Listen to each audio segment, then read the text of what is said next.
Hello everyone, so this is lecture 29 of our subject digital system design, and the topic for today's lecture is digital to analog converters. So these are the contents of today's lecture, in which we will be covering the basics of DAC. We will start with DAC introduction and then we will proceed towards the structure of DACs and then moving towards the different types of DACs. Okay. So in DAC's introduction, we have to first understand what are the basic concepts of digital to analog conversion. That means how this digital information is going to be converted into analog signal. So this is a digital input in which you can see that there is data in form of binary.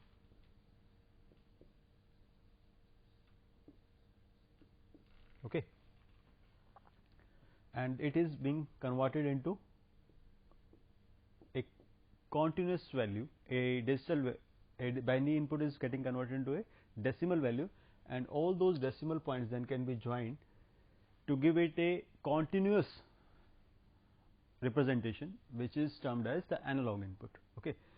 So while we are performing digital to analog conversion, so this digital to analog conversion can be simply understood as, if we are able to perform binary to decimal conversion with the help of a circuit, then it can be related with digital to analog conversion.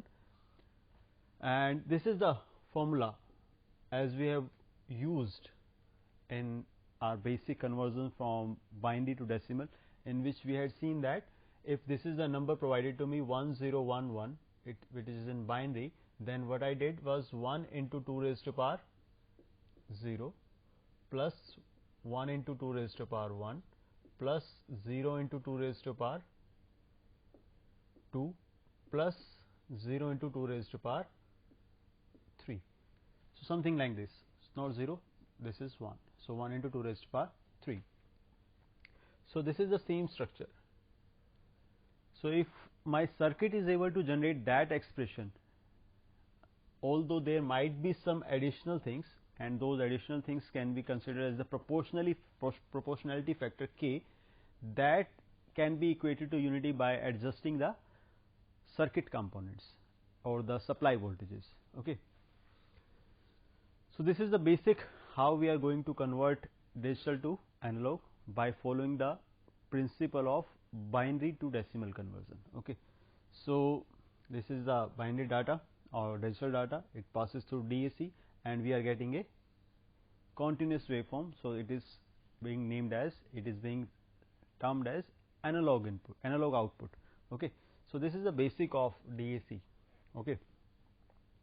Now let's go into the further types of DACs. So there are basically two type of DACs, binary weighted resistor and R2R ladder. Okay.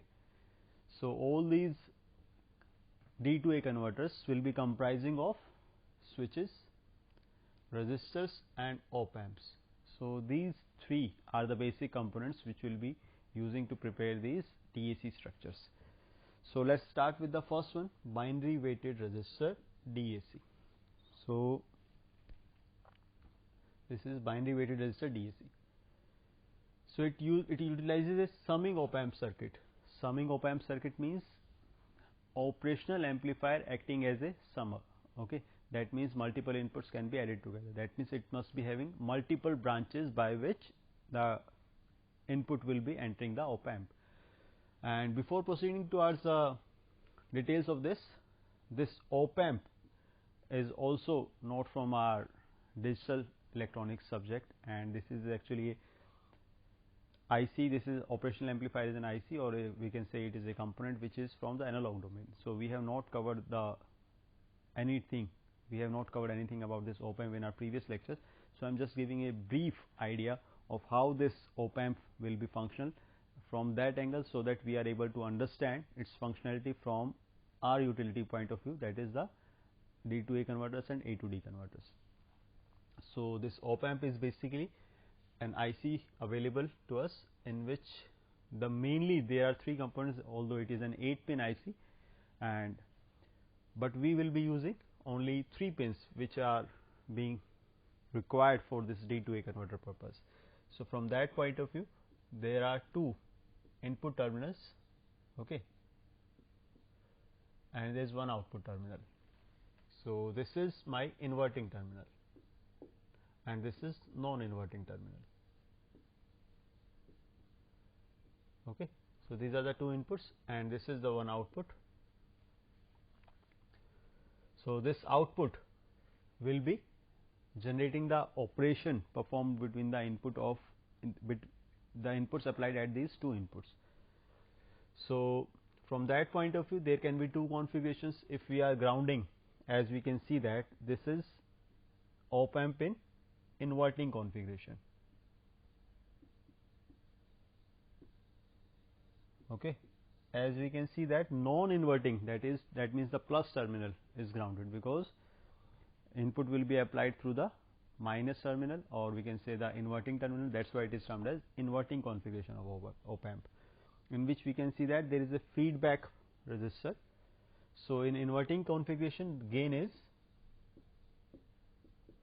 minus Rf upon R1. Okay. Similarly, if it would have been a non-inverting configuration, so non-inverting, in case of non-inverting, if there would have been a resistor here and then this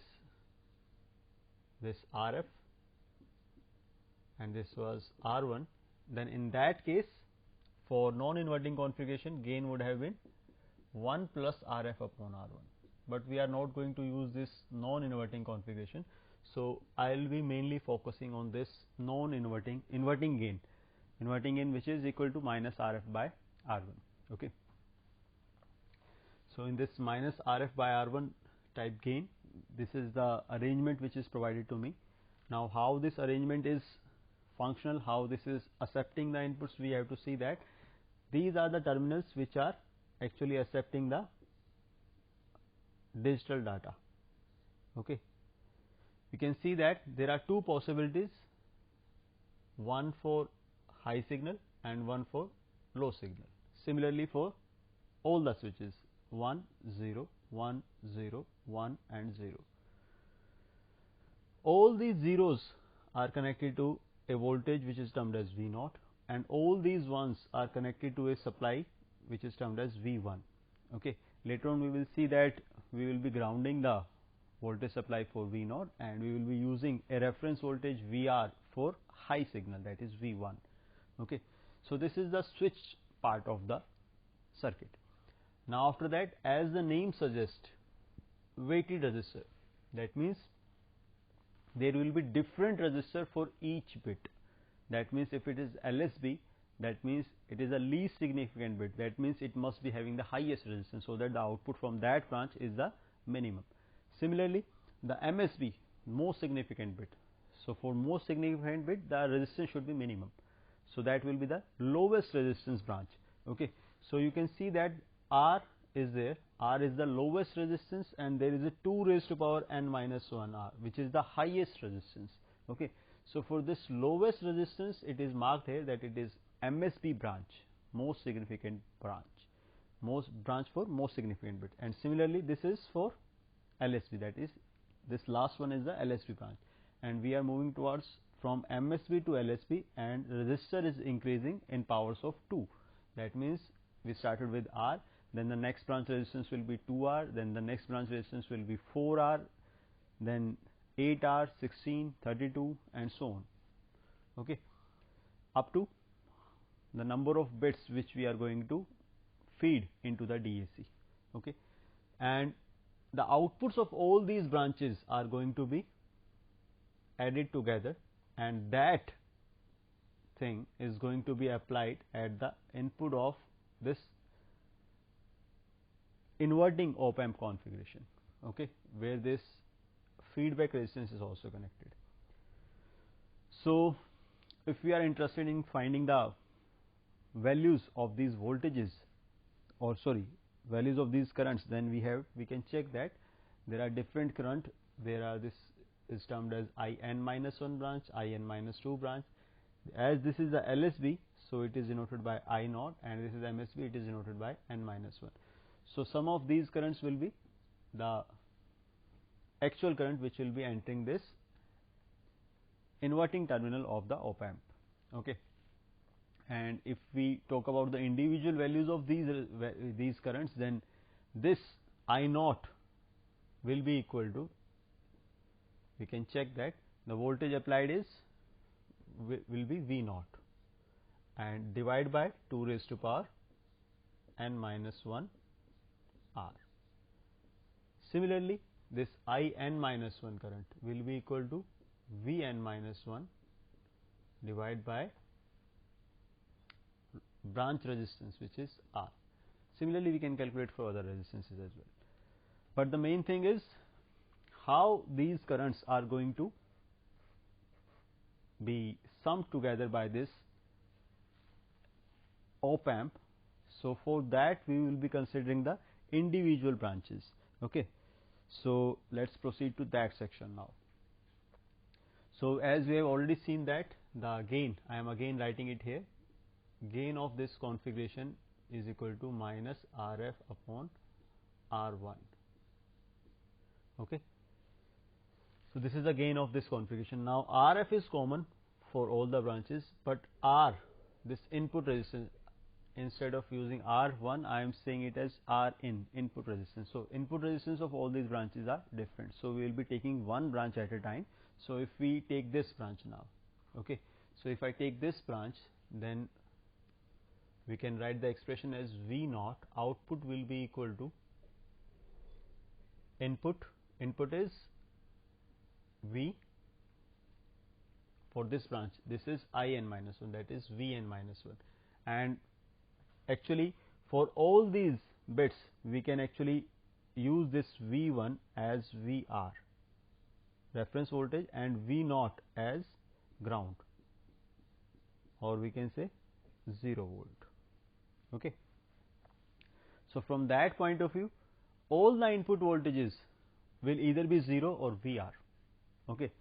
So, from that point of view, I will be writing here, instead of V naught, V1, V2, instead of those terms, I will be writing here VR. Okay. Reference voltage VR. So, this VR will be applied here, and it will be equivalent, it will be considered if that bit position here, this is Bn minus 1 and this is B naught.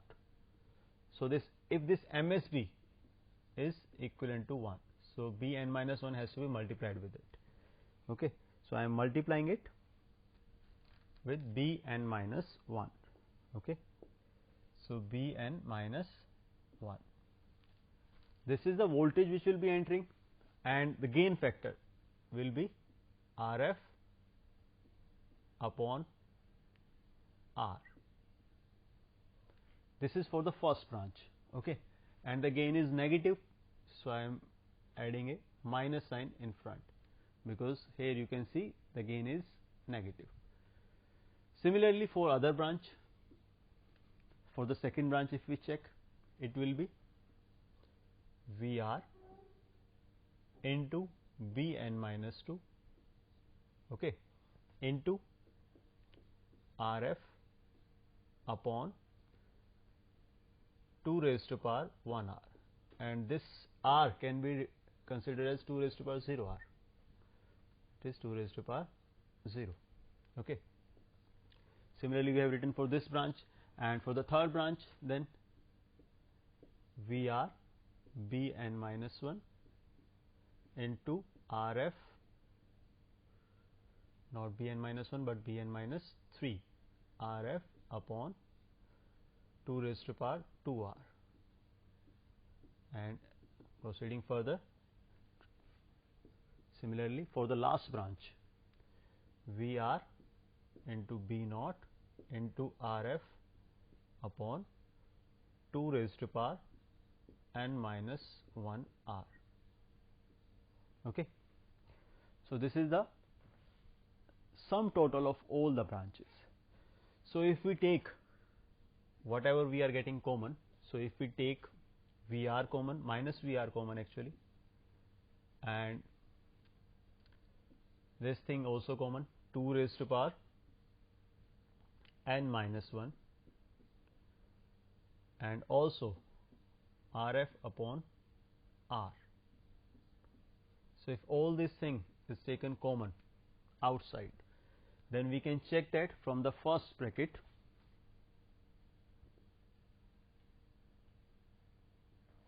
From the first bracket, what will be left inside? Vr is taken common, this Rf is taken common, R is taken common, 2 raised to power n minus 1 is taken from here. So ultimately it will go into the numerator side inside the bracket. So it will be Bn minus 1 into 2 raised to power n minus 1. Similarly, for second branch, it will be Bn minus 2 into 2 raised to power n minus 2. Similarly, Bn minus 3 into 2 raised to power n minus 3. Okay. And proceeding for the last branch, B naught into 2 raised to power naught. Okay. So in this way, we have taken few things common, and after taking these things common, we can check that this complete thing is required for me, and this complete thing can be termed as the proportionality factor K. Okay. So the value inside the bracket will be helpful for me for converting from digital to analog, or we can say binary to decimal.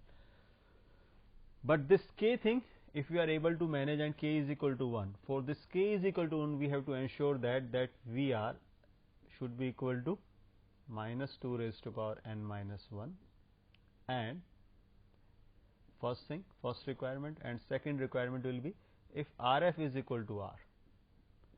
So if these two requirements are satisfied, then we can check that the remaining thing will be the part inside the bracket, and the part inside the bracket is exactly equivalent to your binary to decimal conversion, which is directly related to digital to analog conversion. Okay. So from that point of view, this weighted resistor is complete now, and it is able to convert our decimal signal into an analog signal. Okay. So what are the different merits and demerits for this DAC? It is having simple construction and fast conversion. So these are the two advantages, and from disadvantage point of view, we can see an obvious disadvantage that it requires large range of resistors. So if we are designing a 12-bit DAC, then we require 1:2000. This relation is required. So for 12-bit, we will be having 0, 1 up to 11. So 2 raised to power 0 will be, and 2 raised to power 11. So this 2 raised to power 0 will be equivalent to your 1 ohm, and 2 raised to power 11 will be equivalent to your 2048 ohm.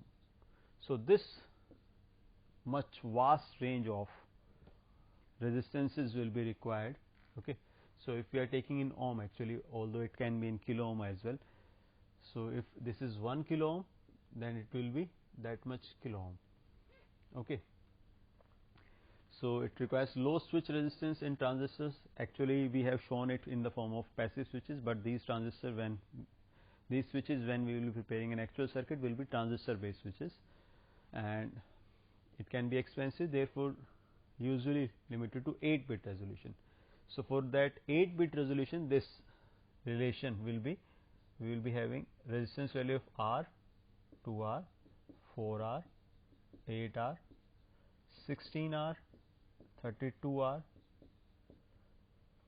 64R, and 128R. Okay. So these will be the different set of resistances which will be required for this 8-bit resolution. So these are some advantages, disadvantages. Now let's proceed towards the second D2A converter, which is named as R2R ladder DAC. So as the name suggests, there are only two types of resistances, either it will be R or it will be 2R.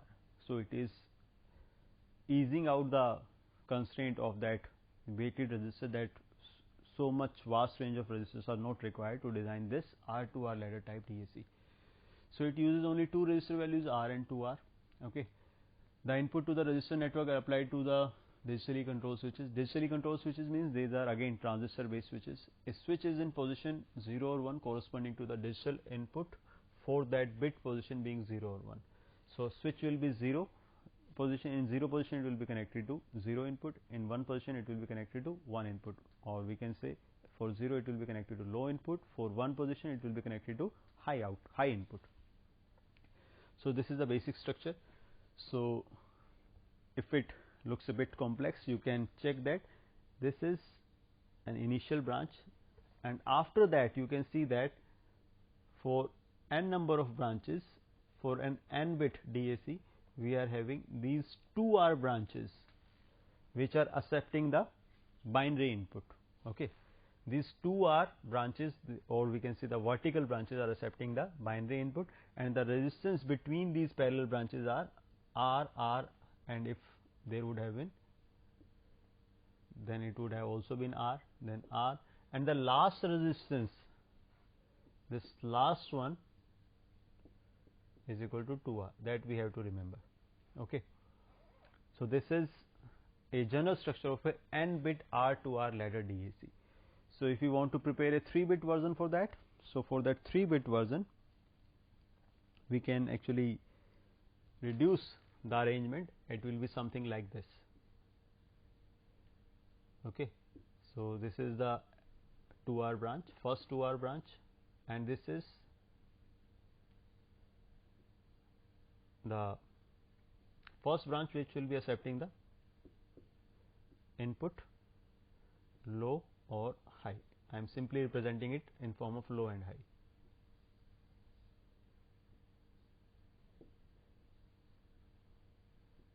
Two switches position low and high. Similarly, another branch low and high, and this last one, and this is my op amp.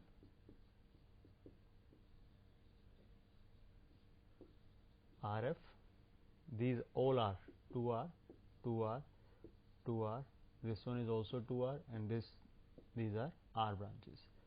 Okay, so all these L terminals will be actually grounded, and all these high terminals will be connected to VR.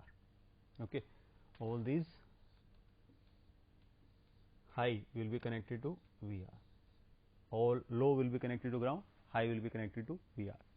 Okay, so now let's proceed towards the 3-bit structure. Now for that 3-bit structure, we are taking 3 cases. First, we are applying data 0 0 1, that is this LSB is equal to 1. Similarly, we will take another case in which middle bit is 1 0 1 0. Similarly, third case will be taken as MSB 1 1 0 0. So this is case for 0 0 1. So we will be summarizing here for this 0 0 1 what I am getting. So for 0 0 1 I am writing it here, what I will be getting: resistance value, resistance and voltage. Okay, similarly for 0 1 0 resistance and voltage, and similarly for 1 0 0 resistance and voltage. Now let's proceed towards the analysis of the circuit.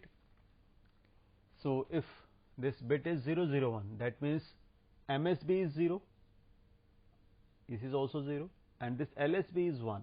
So that's why there is voltage only here. Okay, so from that point of view, if we check the equivalent resistance at this interface, which is named as XX interface. So at this XX interface, 2R and 2R are in parallel, which becomes equivalent to R. So this is the equivalent resistance of this R, and R and this R again becomes in series, they become 2R. Okay, and this voltage VR is calculated from the voltage divider rule. So voltage divider rule is this. So if this is resistance R1, this is resistance R2, so voltage across this R1 or R2 will be equal to V into R2 upon R1 plus R2. So if we put R1 and R2 is equal to, both are equal to 2R. So if we put here V into 2R upon 2R plus 2R. So if we check this, we will be getting it as VR by 2. Okay. So VR by 2 is the voltage for this branch.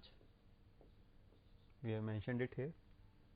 Sorry, it is not the exact voltage. We will be calculating the exact voltage. It is for the XX interface only. So I am not writing it for the complete case. This is the voltage for XX interface. Now again, if we apply the same thing at YY interface, so if we check for YY interface, again this 2R and 2R are in parallel, so this complete combination results in this R, and this R is this one. So RR again becomes 2R, and 2R again in parallel. Okay, so they will become ultimately R, and this R will be in parallel with this, so it becomes 2R. So and here at this YY interface, so if we check the voltage at YY interface in the above figure, then again now the initial voltage is VR by 2. So if we put in this relation V is equal to VR by 2, then we will be getting VR by 4 actually. So this VR by 4 is written as VR by 2 square. Similarly for the ZZ interface, it will get divided by 2 once again. So it will be VR by 2 cube. Okay, and the effective resistance will be R 2R. That means it will become 3R. Okay, so the effective resistance is 3R, and the voltage is effective voltage is VR by 2 cube. So it is VR by 2 cube. Similarly, if we take the case for 0 1 0, for 0 1 0 we can see that the voltage will be here. Okay, voltage will be applied here. So for that the division will not take place at the first branch. So if division is not taking place at the first branch, then in that case the voltage will be divided for the first time on the YY interface and second time on the ZZ interface. So it will be divided by 2 only 2 times. So in that case voltage will be VR by 2 square, and resistance is going to be identical for all 3 cases, because resistance is simply positioned on the same places. So for third case 1 0 0, again the resistance is going to be the same, but third case means that MSB is equal to 0 0. For this MSB is equal to 0, the voltage will not divide. There will be no voltage at XX interface, there will be no voltage at YY interface. The first time voltage will be at the ZZ interface only. So at that point of time it will be divided by 2 only once. So that's why the voltage will be VR by 2. So these are the 3 voltages and 3 resistances. So there becomes a modified circuit. We can check that 3R, 3R, 3R, VR by 2, VR by 2 square, VR by 2 cube. So this is, as we can see, that it is the least voltage and this is the highest voltage. So that's why they are being marked as MSB and LSB.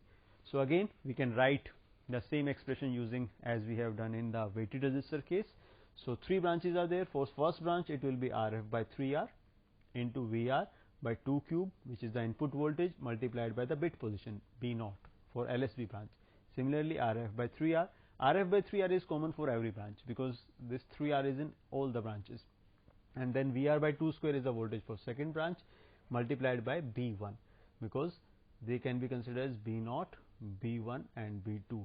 Okay, and for this third branch we can check that VR by 2 into B2 RF upon 3R.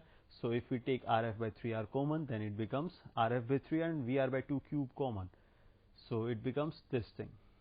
So which is exactly equivalent to your binary to decimal conversion, or we can say it is directly getting translated to your digital to analog conversion. So the only thing is, if this complete thing is equivalent to K, then for K is equal to 1, you have to choose VR is equal to 2 raised to power 3 and RF is equal to 3R. Okay, and with a negative sign as well, VR is equal to minus 2 raised to power 3. So if we are able to set these values, then it will be the actual remaining answer. So that becomes the complete conversion for R to R ladder type DAC. So in this way it is providing me advantages, as only 2 resistors are used, so there is no constraint of using such a wide range of resistors, and it does not require high precision resistors, so only 2 resistances are there. And then the disadvantages are low conversion speed, then binary weighted resistor process is a bit slower, but we are getting other advantages in form of relaxed resistor constraints. Okay. So, with this we come to the end of the lecture. Thank you very much.